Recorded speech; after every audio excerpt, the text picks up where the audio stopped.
This is Speak Earth. I'm Case Bradford. Thank you for tuning in to this episode with Zachary Zebott. I was able to connect with Zachary because he was here in Nosara with his girlfriend Maura attending a retreat, and we were able to hang out and have a ton of great conversations, including this one that we recorded and are sharing with everyone. Zachary's a deep thinker and a great guy. He's on a powerful journey. He's currently a sushi chef. He has been for a long time and has finally gotten holistic health to stick. We discuss what was a catalyst for him to break free of whatever the depression and addiction that he was facing and get on the path of creativity. We discuss the power of love, identity change, and belief in a higher power, organized religion, and the power of nature immersion. A lot of things that have been instrumental in my life, things that I'm curious about, things that I'm sure you have experienced and are curious about as well. These are life-changing ideas, and Zachary is firsthand proof of that. His life changed 6 months ago, and he's on a much more powerful path now, creating content that is reaching a ton of people and helping them to awaken to these ideas for change and elevated vitality. If you'd like to contribute to Peak Earth, I came up with a few ideas. One is to leave a 5-star review on the Apple app or the Spotify app. That helps this podcast reach more listeners and always makes me smile. I love creating these episodes, and I'm making a lot more in person. If you'd like to watch them, you can subscribe to our YouTube channel. Just Google Peak Earth and you will find it. Lastly, I challenge you to give a compliment to someone. It will brighten up your day, brighten up their day. And it's a challenge that I've been giving to myself, so I'm going to share it with you as well. It's a really powerful practice that can improve your day and someone else's. Without any more rambling from me, thank you for tuning in. I hope you enjoy this episode with Zach Zebott. How are you? Good. Thank you for having me. I'm happy to be here. Stoked to be here with you. It's been awesome hanging out with you and learning more about you. And it's been really interesting because you're creating online, making an impact, making really compelling content, videos, and you're also fairly new to the practice of health and integrating it into your life in a way where it's actually sticking and being impactful. So I'd love to learn more about bringing us back to that point where you began to be on this path that you're on now. Yeah. I've really been trying to consolidate my articulation of it recently and try to get it into a more articulated and organized story for this purpose. But it was last year, and a lot of things happened for me and clicked for me at the same time. And I feel like how it normally is for a lot of people, it was at an extreme low point of my life. And it was multifactorial. So I had been searching and pursuing a career as a sushi chef. I'm a sushi chef for many, many years, and that was my main focus. That was my identity. And I came to a point of this big kind of existential crisis where I all of a sudden saw my future as not sustainable. I couldn't continue to do it, and I couldn't see myself doing it anymore. And it was also extremely against all of these things I was interested in. Like, I was interested in the health space, and with guys like yourself, I'd watched your videos before and always found it super cool. But there was this dissonance. Like, I was just like this regular guy on the couch, and I was like, yeah, it's cool that there's like these jacked, healthy guys out there, but that could never be me. And then I just kind of reached this boiling point where it was like, I no longer wanted to be a sushi chef, didn't want to do it anymore. I wanted to get healthy. If I kept going on the path I was, my life wasn't going to, I would have regretted it. You know, I saw myself, it kind of all flashed before my eyes. It was like, pretty soon here I'll be 50 and I'm going to be upset with myself. And so it was actually funny. It kind of clicked for me when my girlfriend, who is a very healthy individual herself, came back from the Surf and Shanty retreat here last year, so kind of full circle. She came back from it and she was just glowing. She was barely on her phone at the time and was so healthy, and I love her. And so I was like, I have to change in order to be with her, not because she's forcing me in any way, but because I feel like I'm called to become the highest version of myself to continue this relationship that I love. So at the time, I was at this horrible job, the worst job I've ever had, and I was working like 80 hours a week in a basement with no windows and getting, verbal abuse constantly. And it was horrible. Coming home at 2, 3 a.m. and just no energy, libido, sex drive, all of the markers were just, and yeah, I was like, I'm going to start making health content. And my friends are more like, what? I'm like, yeah. And I had a few people around me who were just like, don't you want to like get jacked and don't you want to get healthy before you start telling people what's up? And I was like, like you're not wrong, but no, like I'm just going to start now. And that's kind of like the long-winded answer. But I was like, no, I'm going to delve into it. I'm going to post about it online and, just see where it goes. And it's going well. So it's a beautiful story. And for everyone listening and viewers, a little bit of context. Surf and Shanti is a retreat held here in Nosara by Leah Hester, who was a previous guest on this podcast. I can link that down below if you'd like to check it out. And the retreat itself is a way to sort of start doing yoga and integrate into like nature and surfing and meditation and all these things that really, for lack of a better word, kind of like raise your vibration. So it almost sounds like your girlfriend Maura came back, who I met the other day. She's awesome. And had just like this high vibration where you're like, what is going on there? Dude, it felt like we were on different planets. Wow. And she wasn't mad at me and we weren't like mad at each other, but there was like this huge difference. I was like, she's up here, she was glowing, and I was like barely getting out of bed, sick. I was actually getting sick every single month in bed for like a few days, depression, all of it, you know what I mean? Which I think is not that uncommon these days, unfortunately. Like it's fairly normal for people. And so yeah, that would like really shone a light on. I was like, this is not how my life's meant to be lived. How'd you become a sushi chef? I've tried cooking sushi before. It's not easy. Yeah, no. I have always worked in restaurants. I feel like when you're in high school and you have to get a job, it's like you either like you're a lifeguard, you work in a restaurant, or you work in like a retail clothing or something. And so I was in the restaurant space, and college didn't work out for me. Long story short, if anyone's seen the documentary, I don't know if you've seen Jiro Dreams of Sushi. Yes. Beautiful documentary. So like I saw that as a high schooler, and I was like the most ADHD kid in the world. Actually used to be prescribed medication when I was in high school. It was short-lived. I was like, I feel like a zombie. I'd rather flunk out of school. And but I saw that, and it was like, as a person who was super open to everything, I was like, everything in the world is so cool. Like, how do you pick something? Like, there's all these amazing things. And then I watched that documentary, and it's like this 97-year-old. He's like, you pick one thing for the rest of your life, and you just... And that was actually why it was so difficult for me to come out of my sushi chef career, because wrapped up in my identity was the Jiro story, picking one thing, sticking with it no matter what. And I'd also tied that in to, I was like, well, how am I going to be able to stay in a long-term relationship if I can't stay in a long-term career? And so I had all these like self-identity things, which like, on the other side of it, they weren't necessary. But it kind of goes to show, I feel like there's a lot of personal stories and boxes we kind of create for ourselves that oftentimes keep us from health and vitality. But yeah, Jiro Dreams of Sushi, shout out. Amazing.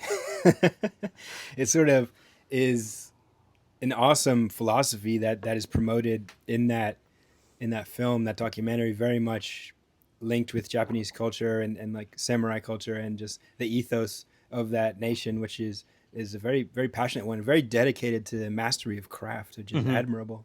Yeah, I mean, I'm sure you're familiar with the term like shokunin, which is a term in Japan, which that's what I wanted to become. I was like a shokunin, which is a master craftsman. And it's like in the same way that like Kung Fu is a daily practice. It's nothing special, but it's something that you repeat and refine every day. And, you know, over 50 years, you do reach this incredible level, and it's beautiful. And I think it had to happen for my story. Like, I was this really ADHD kid, so I did have to like nail down and like really do something. And I don't think I'd be where I was today without it, but I also don't think I have to stay there. It sounds like you hit a real rock bottom. For sure. That can be a real strong catalyst. I myself hit multiple rock bottoms, but if I think there's really just one real, true, firm rock bottom that people get to, and it's almost like sometimes you have to get there in order to change, because it gives you a grounding, a footing to be able to push up from, where you just refuse to be in that position, so you're able to launch up in ways that you wouldn't be able to do if you just kind of continued floundering in multiple directions. 100%.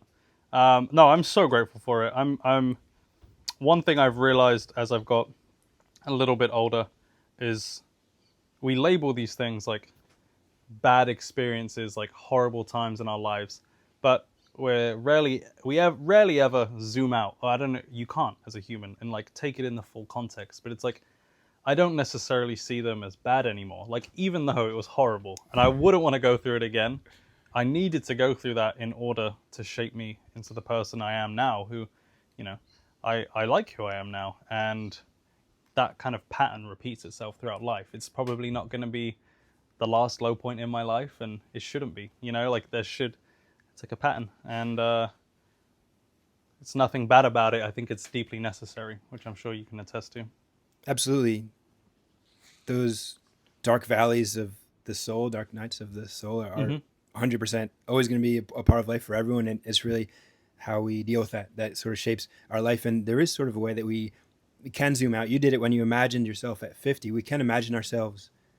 We can use our imagination in really powerful ways. And one of them is to imagine, like, when I'm 80 and I look back, what am I going to wish that I did? What am I going to wish that I stopped doing? Or you can imagine yourself being young as a child, that spirit still within us. What would I do now if I suddenly zoomed forward to being me as that child with the whole world in front of me? What would that feel like? What would that be like? How would I behave? 100%. We're the only creature that can do that, and I'm sure that plays like a massive role into consciousness itself, being able to like zoom out of yourself a little bit, especially like temporally, because you know there's benefits to just being an animal and acting off instinct in your blood, and you know, but it's a powerful thing. And yeah, imagining yourself 5 years from now, 10 years, 50, when you're an old man, just like you said, like what you wish you would have done or didn't do, super powerful tool that should be practiced. I agree. I can feel the emotions in my body now, just like doing it a little bit in this micro moment. And I love that it led you towards the practice of creativity, another extremely powerful tool that we have in our tool belt within our imagination to be able to create. And you didn't wait and say, "Oh, I'll wait until the perfect moment, until I'm perfectly jacked and perfectly healthy to be able to start giving directives," because you know the moves.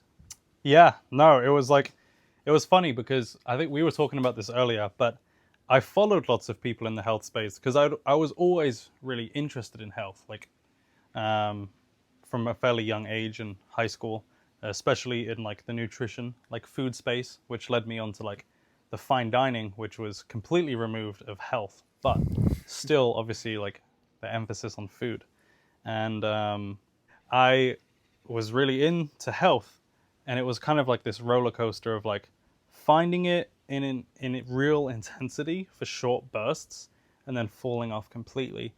And that was like on and off for a long time, and I'd delve into these really cool things, but I was never able to make it stick up until 6-7 months ago.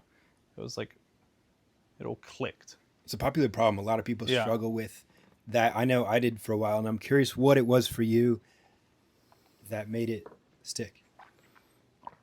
I'm also curious. I'm still, I think, passing it all together.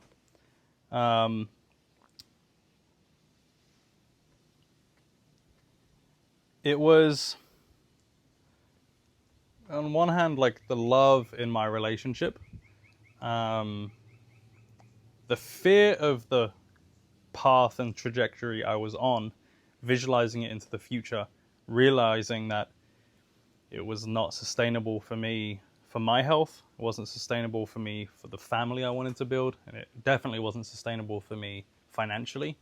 And so in all of these ways, like, but also like super low energy. I was like, dude, I'm 20. I was 26, about to turn 27, and like I didn't ever like, not to be TMI, I never wanted to have sex. I had no energy. I needed lots of caffeine, always low energy, not inspired. I was like, I shouldn't be feeling like this, you know? And so it was kind of all of these things, trying to feel like a more clear answer. But I will say, like, we were speaking about like John Vervaeke, and he talks about, he makes this example with weight loss, and it's like a really powerful way to lose weight is actually by joining a group with that like distributed cognition. Keeps you more accountable than if you're an island. And posting online was also a powerful way for me to get healthy, because it's like, it's pretty embarrassing, and like it's a little bit of like a loss of ego to post online about health as you're looking fairly unhealthy.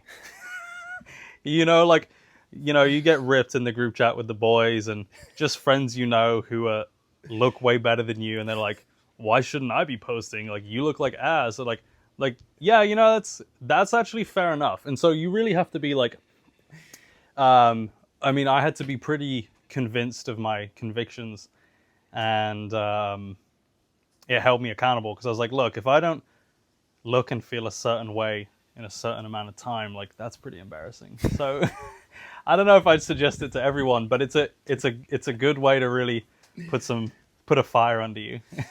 I think that's a great answer. That is awesome. And to me, hearing that, I believe it speaks to the power of, one is accountability, because you've got this audience, has got this platform. You've got a self accountability. Like, I am assuming this new identity. I am now a health influencer. I'm a creator, whatever you want to call it. I'm an advocate for this way of living. And you've taken on the path of activism. You've taken on the path of creativity, and you have this extra energy, this force of nature driving you to maintain this new identity that you've crafted around yourself from scratch, because you know that's the way that you want to be. That's the way you want to live. Yeah. Yeah, I actually didn't think about that. It definitely was a catalyzing of a new identity as I'm leaving behind this old one that maybe the chrysalis, you know, like when a caterpillar, whatever, like, as that, the shells of the identity. Because I do think like health is really wrapped up in identity, a lot of it. And I don't know if you saw that recent, you know, those debates where there's the people around in the circle and then they've got one person in the middle with the flags. They're really big right now. But the lady from Biggest Loser, she just did one. And she was talking about how like so much of these people who are like really morbidly obese, like one of the biggest things for them, like they could come on the show and they could lose 100, 200 pounds. But when they go home and they're back in their old relationships and modes of being, it like they put it right back on. And so like I do feel like cultivating a almost new identity for yourself, if you are in that low place, and forming a new lifestyle around that new identity, there's probably really something there for sure that is needed. Absolutely. At least for me. Yeah, 100%. That can be a very effective way to approach habit change or behavior changes through shifting identity. One practical example, take cigarette smoking, for example.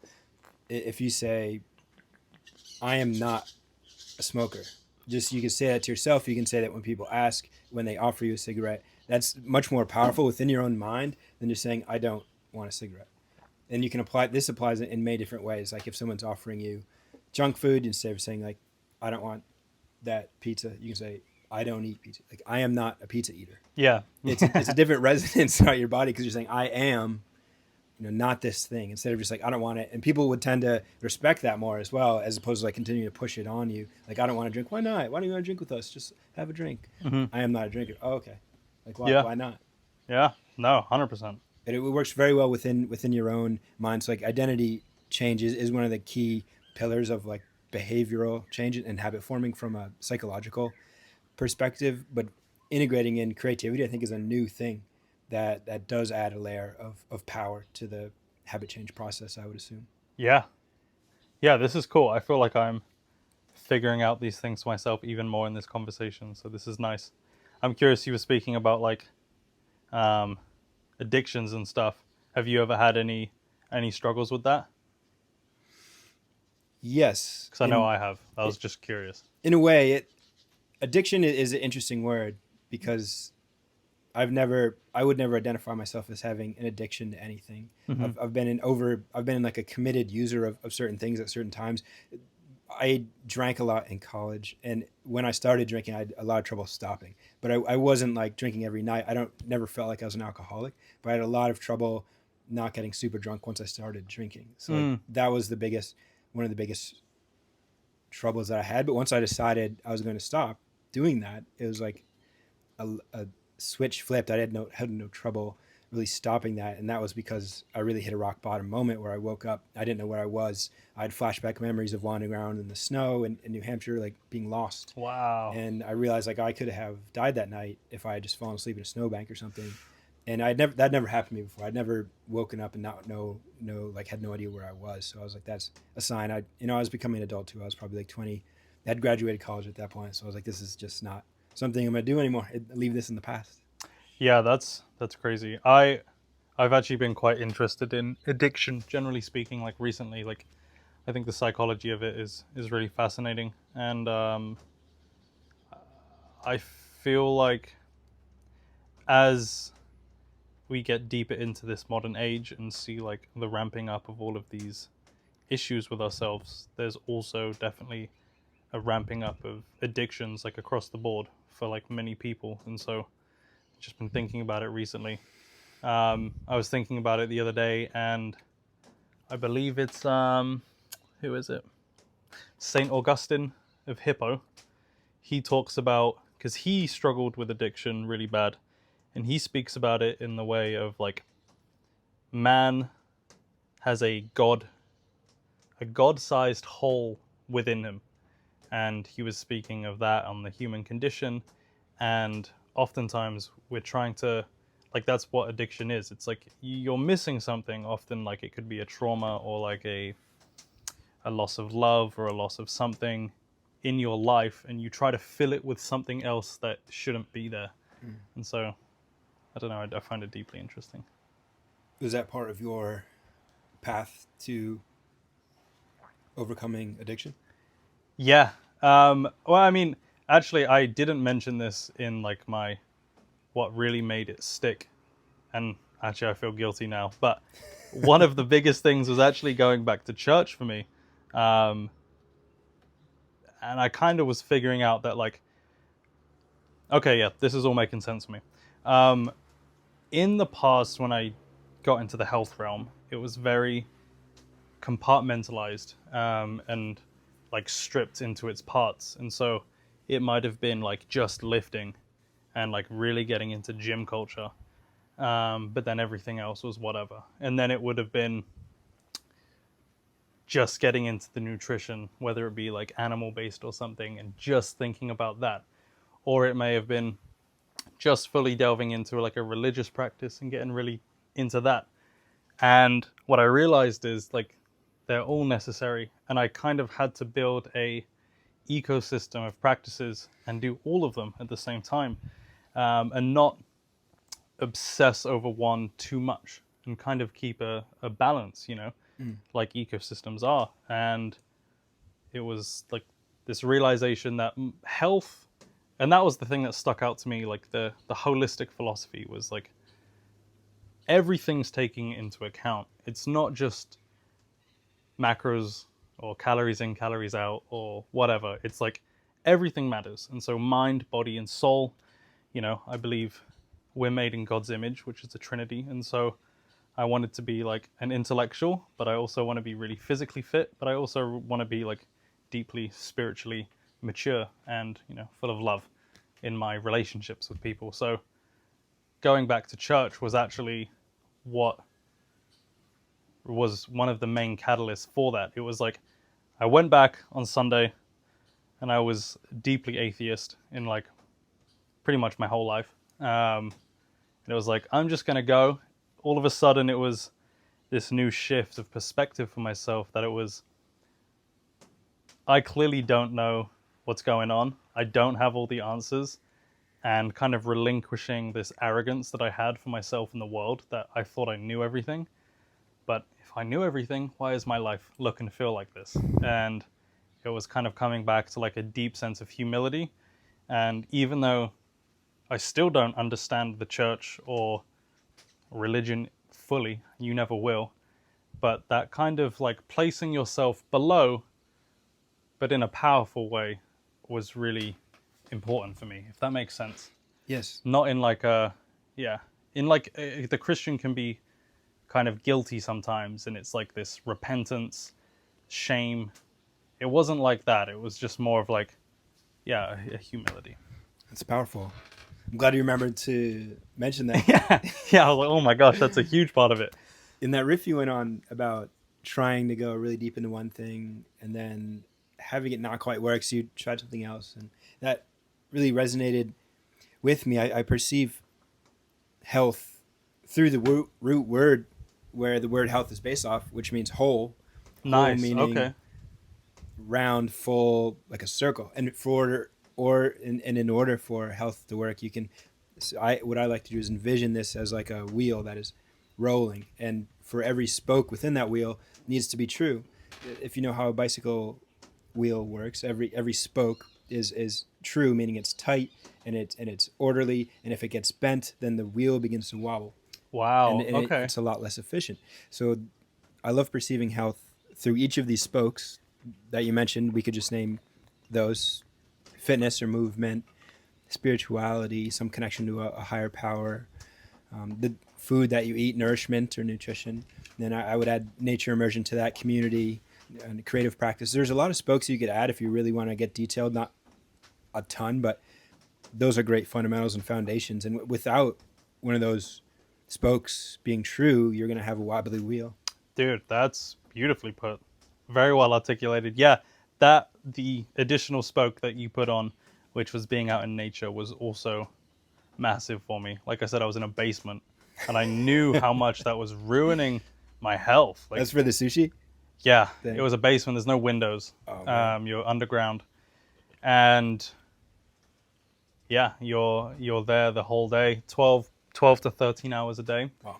5 days a week. And so I was like, that was why the sun was a big thing. Like, and I want to say like, not worship, but like really trying to consciously get back to the sun. And yeah, getting out in nature, of course. That was another spoke that was incredibly important. We spoke about it a little bit earlier with like Saint Ephrem and like getting back to Eden and stuff, but like it isn't that complicated. Like I don't want to look at like studies or anything, or need someone to prove something to me through like some massive meta-analysis. Like just like getting back and like thinking to first principles. How did we evolve? What is the natural state of like the human condition? And obviously a massive part of that is being outside in nature under the sun without shoes. The master of no shoes. Case walks miles every day. It's very impressive. I had to throw flip-flops on, but yeah, getting grounded is huge. Amen. And for everyone listening, I'd love for you to maybe rehash a bit about what you explained to me earlier that you mentioned there, the Garden of Eden story, because that was fascinating. I think since you hinted at it there, it would be worth sharing, and we can riff on that. Yeah. Okay. Let me try to put it more organized in the way I laid it out to you. So if you could give me a brief few minutes here to kind of hash it out, because it was connections that I put together a few months ago when having a conversation with my farmer.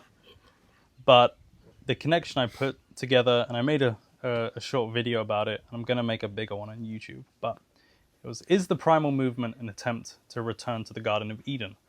And I saw these deep connections with the primal movement, albeit like unconscious. Like I don't think many of the people in the community are like doing it in a religious way at all, but it was still a connection that I saw.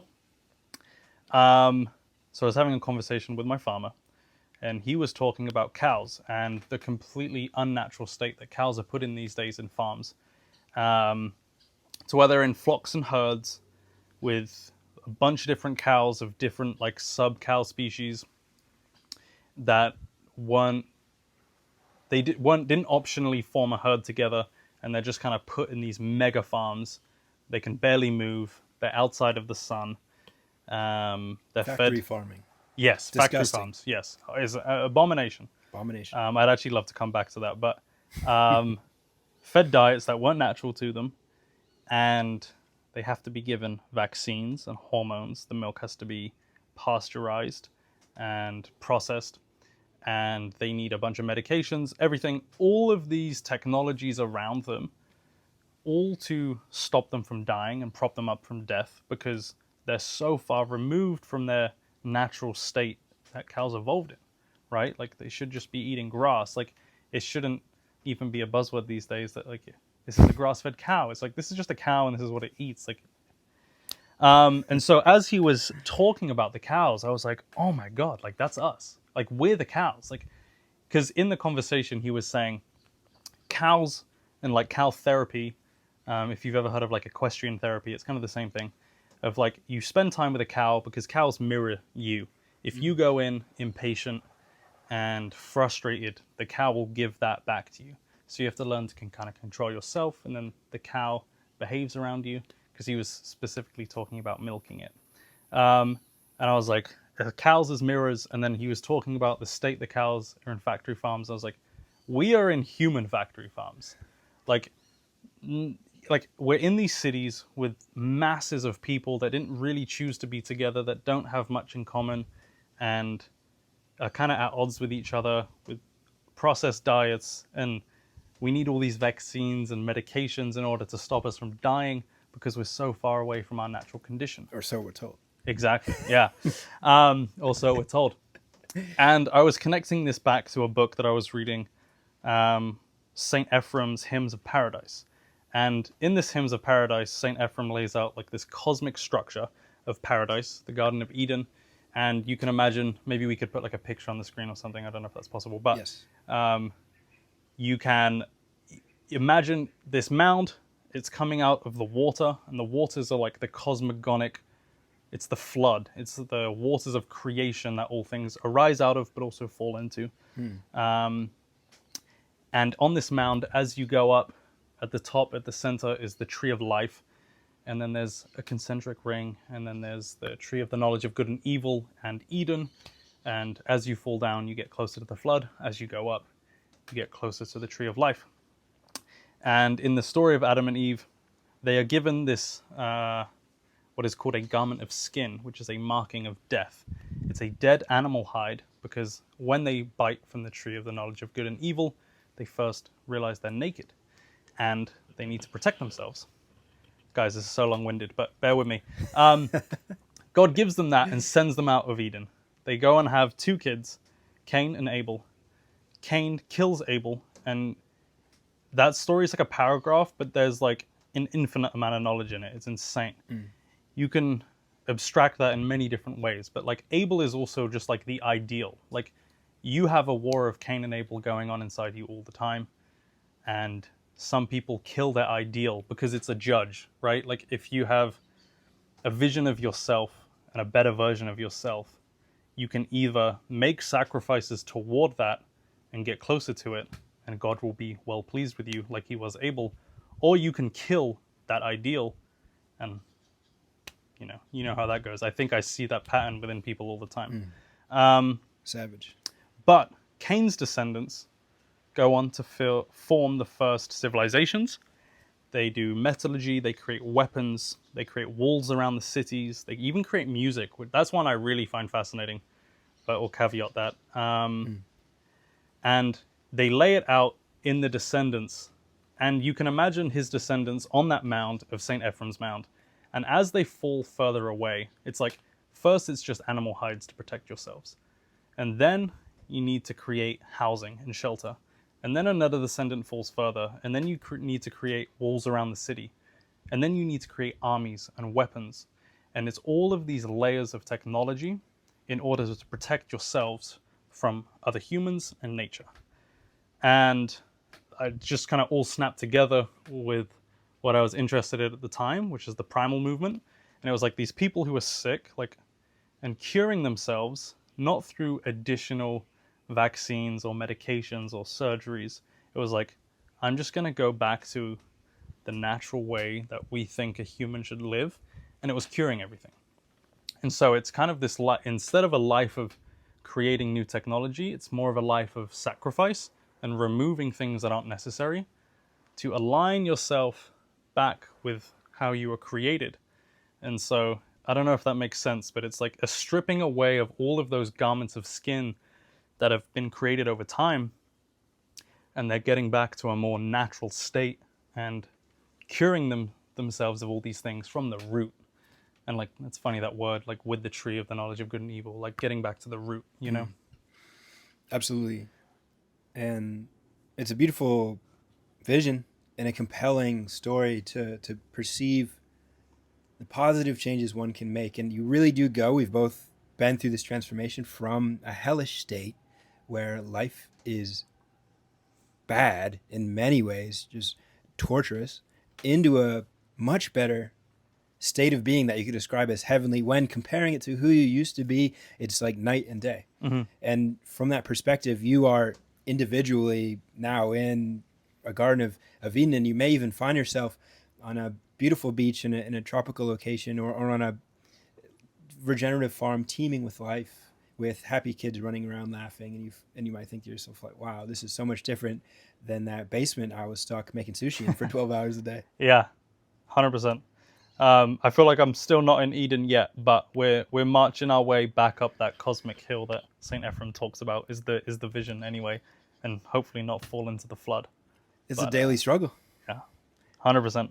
And I think that's part of the power of a story like this that has transcended the ages, is it gives you a spark, it gives you something to fuel for the flames, fuel for the fire. That's kind of like perceiving stories as the original technology. We're able to communicate ideas in a way where it actually is digestible to the human system, and we're able to really get a feel for it instead of just me being like, yeah, there's a better world out there, and by doing this sort of ancestral health stuff, you'll be in the better world. Yeah, 100%. It's I love ancient stories, and I'm like rediscovering them myself and really delving into them over the last few years, because I really took them for granted. Like we were talking about, like I felt like I was quite arrogant, as maybe a lot of sick people are. It's like you think you know all these things, but all of these things you think you know are keeping you away from becoming like what you could.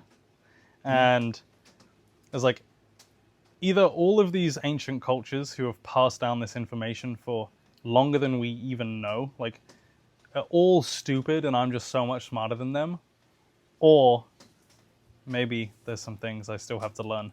And that's why I've found like stories like the Bible to be so compelling. Like, the amount of information encoded in them is just like unfathomable.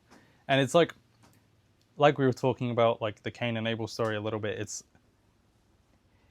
people, because I think in the modern world we're very materialist and like rational, and we view everything like a scientist would, or like a crime scene. Atomistic thinking. Yeah, and it's like everything was like this chronological thing. So you can't imagine to like the Garden of Eden story to actually taken place like it would in a crime scene that you could measure in a randomized control study. Like, but these stories are so true. They may have never happened at a single fixed point in time in the way we like think about it as a historian would, but they may be even more true than that, to the point that they never stopped happening and they're constantly happening across time forever.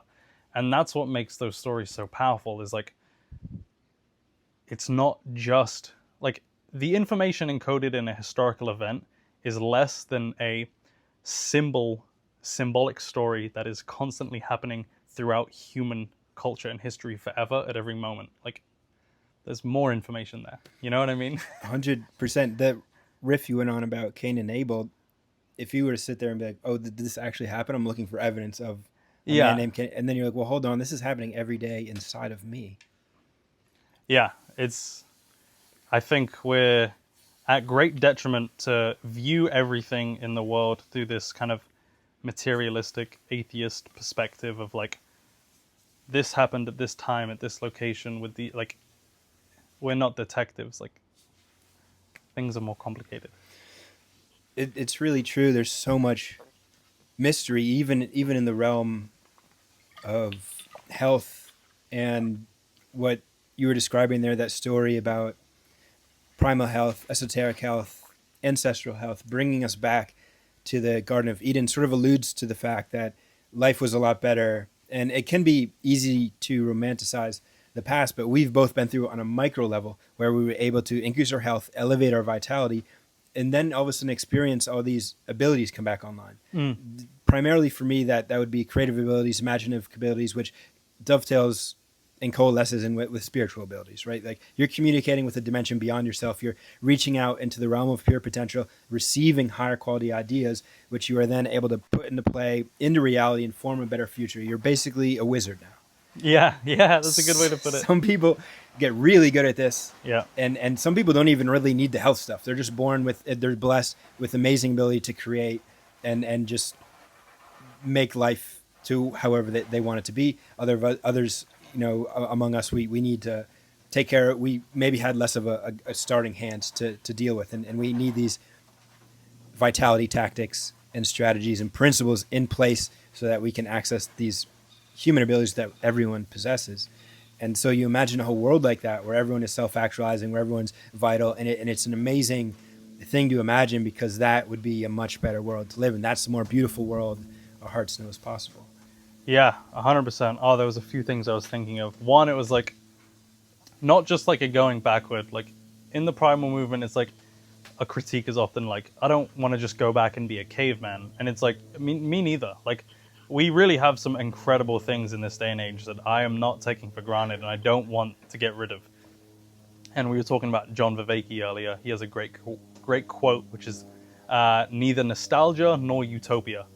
Which, like, oftentimes I think people fall into those two camps, like, especially politically. It's like, the past was way better, we need to go back, or the present sucks, but we can build this perfect utopia. And both usually have pretty, like, devastating consequences for, like, millions and millions of people. And so it's important to, like, be present with it, take the past into account, but also take the future into account. Kind of like the whole image that you were talking about with health is like temporal health. Be present, but be in the past, but be in the future, kind of all at once.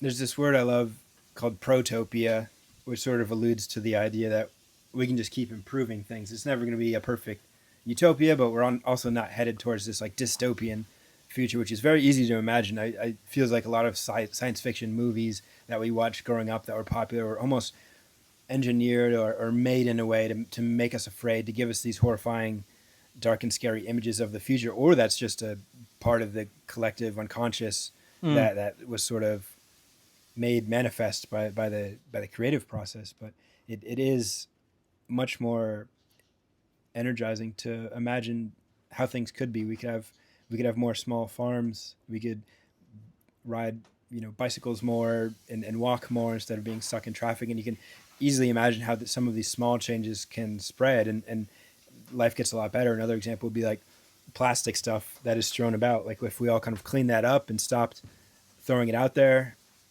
onto the land, yeah, life would be a lot better. There would be a lot less plastic in the ocean and in our food. 100%. Where is I gonna go? I have an interesting question if you're stumped. Yeah.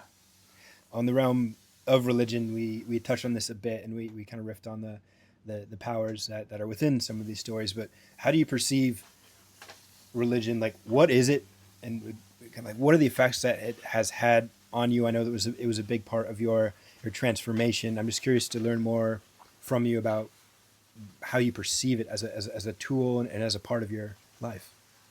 Yeah. it's so, religion is so much. If you open yourself up to it, it's funny. I have contradicting beliefs, but I feel like it might be necessary to have both of those contradicting beliefs in order to kind of keep you on the straight and narrow path. But in order to open myself up to it, I had to, let go of a bunch of arrogance to say that, maybe there's things in these stories that have been passed down that could be greatly beneficial to me, and all of these people may have not died for them for no reason. And so, but at the same time, there's kind of this like what do they call it? This pan-secularism, where it's like, and I'm not trying to dog on this because I feel like Jonathan Pageau talks about a re-enchantment of the world is going on right now, and you can definitely see it. People are coming back to religious institutions, and people are also coming back to all kinds of spiritual practices as well. Pansecularism, I think that's the term, I could be wrong, is like all of the religions are correct, and there's stuff to take from all of them, and like being open and energy and spirituality. And that's true. There is stuff to take from all of them, and I learn great amounts from all of the different religious texts that have been passed down. But you do have to, at least in my perspective, have to discipline yourself a little bit and put some guardrails on it. Carl Jung says the actual main goal of the church is to stop people from having religious experience. I think naturally, like, humans are spiritual creatures. Like, to be a complete atheist to me is like so silly, because it's like every human culture in all of history has been deeply spiritual with religious practices and traditions, and there's a lot of overlap between all of them from people who have never been in contact. And so it's interfacing with reality, right? And it's like you can't make that up. And if you can, no one's going to preserve it. And so I kind of think of like the story, like an example, which would be, I would say, try to organize your spirituality a little bit and delve into one thing for a little bit, as long as it serves you. Because I think it's important to practice spirituality not as an individual, but embedded within a community of other people. I think a lot of people are craving community these days. Like if you see the kind of things going on with like music festivals, and it's like there is this strange like obsession with music festivals that's like I see it as deeply religious and spiritual. People are craving community and celebration with other people, singing songs. Like if you look at like what a concert is, like it's pretty similar to church. It's like a group of people focusing on one thing on a stage, on an altar, and singing and worshiping, and that is deeply religious. Like you may not, whatever, but I bet a lot of people will go to concerts and festivals and feel like it was a spiritual experience. And, 100%. Loneliness levels are all times high. People are spending more time alone than they ever have in the history of mankind. And there's this quote in the Bible, something about like, when three of you are present, there I am, or something like that. Like God says. Yeah, there is something like that. And you can feel that when you're around like three people. It really, like, the vibe changes, or you're like, oh, there's something, especially with three like-minded people gathering around like a certain intention. It's very interesting what happens when you get a small gathering, and when it grows, the energy does change. You really get a remembering that like we're supposed to be doing this. Yeah. Wow. That's 100%. And like the same thing with like I see the same similarities with like anime conventions, and it's like people want to participate in a world that is coherent in a community with other people, and like take on these characters, take on these roles, and like be them. And like it's cool. I love anime as well, but I feel like the character you should be is yourself. But I was gonna say, like with religion, I was very open-minded, and so I loved a lot of the Eastern stuff. I know we were talking about that earlier. to also quote John Vervaeke again, he has the 4 P's of knowing. The perspectival, the participatory, I'm forgetting the first 2. The whatever. The deepest layer of the knowing is the participation. You can know, the propositional level is the first. And I feel like most people in the world are stuck in like this propositional way of knowing. Like, if you can just recite the facts about X topic, you know something. But there's much more that goes into it. And so you have to participate in it. And I personally felt like I couldn't ever participate in the Eastern religions as much as I found them powerful and alluring and beautiful, and I still do.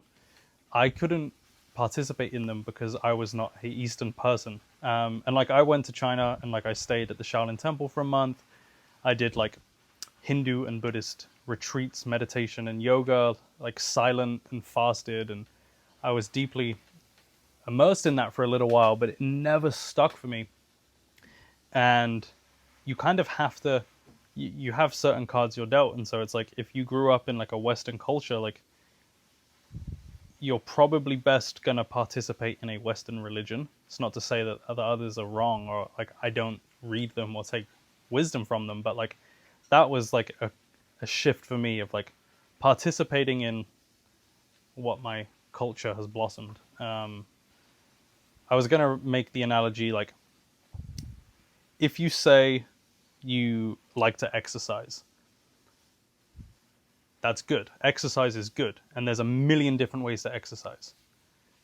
If you don't put some constraints on it, you're just going to like stand there, right? Like, you don't actually do anything. You might like flail your arms around. It's like, what next? And so it's kind of this weird opening, but also narrowing. If you put some limits and constraints on yourself and put yourself in a box, it's actually really good for creativity. A lot of really creative people speak about this. Like, you should actually narrow your constraints down really small and then play within that space, and you can get infinitely creative inwardly instead of outwardly. And so a good way to exercise is by picking a discipline and just doing that. And you're actually quite limited. You might say, oh, but I'm missing out on all of these other expressions. And yeah, that's true. But you should delve into one thing, and you can switch it or something. But like, just if you're cycling, you can't be swimming at the same time, if that makes sense. Makes perfect sense. And instead of dabbling in with loosely held spiritual discipline, pick a traditional practice of spirituality that has transcended the ages, that you may have some roots in your lineage and your ancestry. The same is true for food. If you start to try and emulate the diet of a tropical islander, but you're in Montana, it might not go the best for you. But I see exactly what you mean. And in that realm, I'm curious if there were any aspects of the religious experience that you've been through that have really stuck with you, whether it's prayer, fasting, reading scripture. Is there anything in particular that really helped you within that? Yes.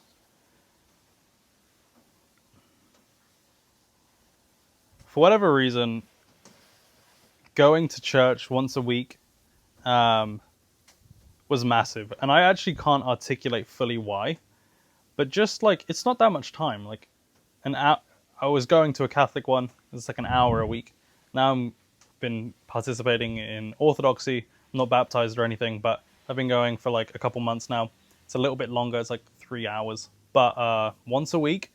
And just doing that, I have found to be a massive anchor in reality, if that makes sense. In the same way that like your circadian rhythm and sleep anchors you temporally, I feel like having a weekly structured, going to church, you pray, you worship, you do the same thing at the same times. It's always having that cycle weekly kind of anchored my week.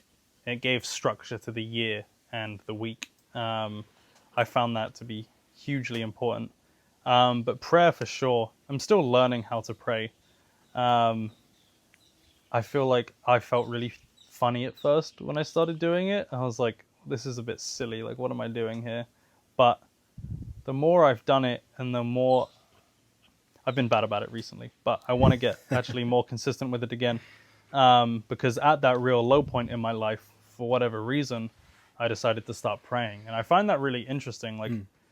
Like if you think about like the symbolism of like your body language when you pray, like you might not be doing this, but like, you know, getting down on your knees, you know, you often like look up. That's probably like the standard prayer. It's like, you know, you're putting your hands together and you're saying something into yourself, out into the universe. And I think if you're deeply sincere about it, God always hears it. Aslan has that quote, like, any prayers said in sincerity, I always hear, or something like that. And Aslan is like a Christ symbol. So Powerful. yeah. I've certainly heard many fascinating stories with others who have shared their experience with prayer or with manifestation, which I believe is sort of a synonym of prayer, or maybe like a 100%. modern spiritual version of it. But it really is a powerful tool to communicate with God. And you've mentioned the word God a few times. I'm curious, how do you explain that? What is God to you?